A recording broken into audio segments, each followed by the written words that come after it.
Hello everyone, good morning. Kalpana Sharma mini blog লৈ আপোনালোকক স্বাগতম জনাইছো। সো ইয়া দেখিছেনে কাম চাম কৰি মিলে ইয়া আজৰি হলো ইয়া দেখিছে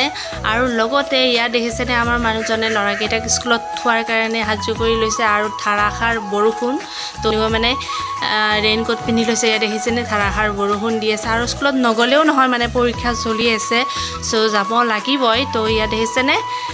একদম উলাই কিনে ইয়াতে ৰেডি হৈ আছে যাব এতিয়া তো ইয়া দিছে আৰু এতিয়া মই ইয়াতে যোৱাৰ পিছত এতিয়া গাখীৰ আনাৰ কাৰণে মানে ওলালো ইয়া দেখিছে গাখীৰ আনিব যাম ইয়াত ধাৰাসাৰ বৰষুণ দিয়ে আছে তো ইয়া দেখিছে মই এনেদৰে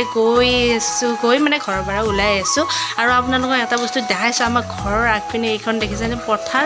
দেখিছেনে আৰু বৰষুণ দিলে মানে এনেকুৱা হয় যেন এইখন বিল হে তো এনেকুৱা নিচিনা হয় ইয়া দেখিছেনে ইমান পানী হৈছে মানে ইয়া চাওকচোন পানীহে পানী আৰু ইয়া দেখিছেনে গৰুটো কোনে যে দিছে বৰষুণত তিতি আছে ইয়া চাওক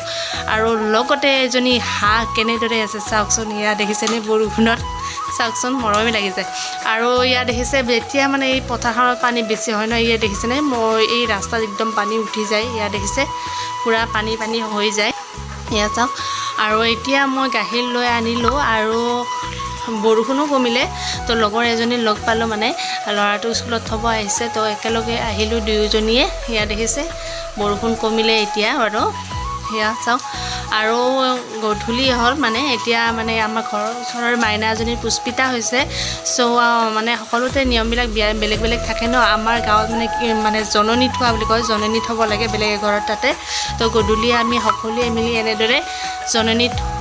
থবলৈ আহিছোঁ ইয়াত চাওক আমি সকলোৱে আৰু লগতে আমাৰ গাঁওখনো চাওকচোন আমাৰ গাঁৱৰ পৰিৱেশটো সঁচাকৈ বহুতেই ভাল লাগে ন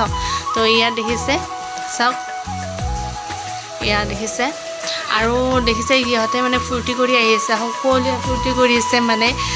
বিয়াৰ নাম মানে বিয়া গীত মানে গাই আহি আছে সকলোৱে ফূৰ্তি কৰি কিনে আৰু লগতে এটা কথা ক'ব লাগিব আমাৰ গাঁৱৰ মানে সকলো মানুহখিনিয়ে মানে একদম ফ্ৰী মানে একতা আছে আৰু লগতে ইয়াত চাওকচোন আমাৰ মানুহজনে মানে গান গাই আছে মানে তবলা বজাই গান গাই আছে মানে আমাৰ সৰু ল'ৰাটো মানে মানে শিকিমকৈ মানে পাগল কৰি দিছে মানে তো তাক আজিৰ পৰা মানে তবলাক নিচে শিকাব নিছে আজিৰ পৰা পুৰা ষ্টাৰ্ট কৰিছে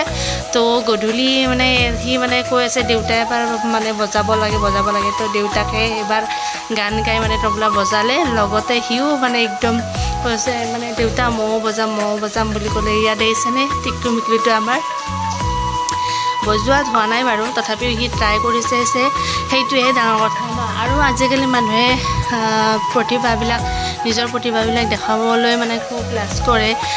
ইচ্ছা নকৰে তো তেনেকুৱা কৰিব নালাগে নিজৰ প্ৰতিভাবিলাক দেখুৱাব লাগে তো আমাৰ ল'ৰাটোৱে মানে একদম মানে তবলা বজোৱাৰ কাৰণে মানে খুব পাগল হৈ থাকে দেউতাক কৈ থাকে চ' দেউতাকে আজি মানে তবলাত মানে শিকাব লৈ গ'ল আজিৰ পৰা ষ্টাৰ্ট কৰিলে তো ইয়াত দেখিছেনে বজাই আছে নহ'লেও মানে সি বজাই আছে আগ্ৰহটো মানে খুব আগ্ৰহ আছে তাৰ কি হয় নাজানো বাৰু পাৰে নে নৰে নাজানো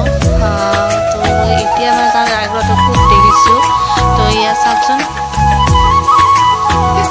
কেনেকুৱাকৈ বজাই আছে মানে সঁচাকৈ মৰমে লাগি যায় চাওকচোন তো ফ্ৰেণ্ডছ মোৰ মিনি ব্লগটো যদি ভাল লাগিলে লাইক কমেণ্ট শ্বেয়াৰ আৰু ছাবস্ক্ৰাইব কৰি দিব তো আজিলৈ বাই বাই।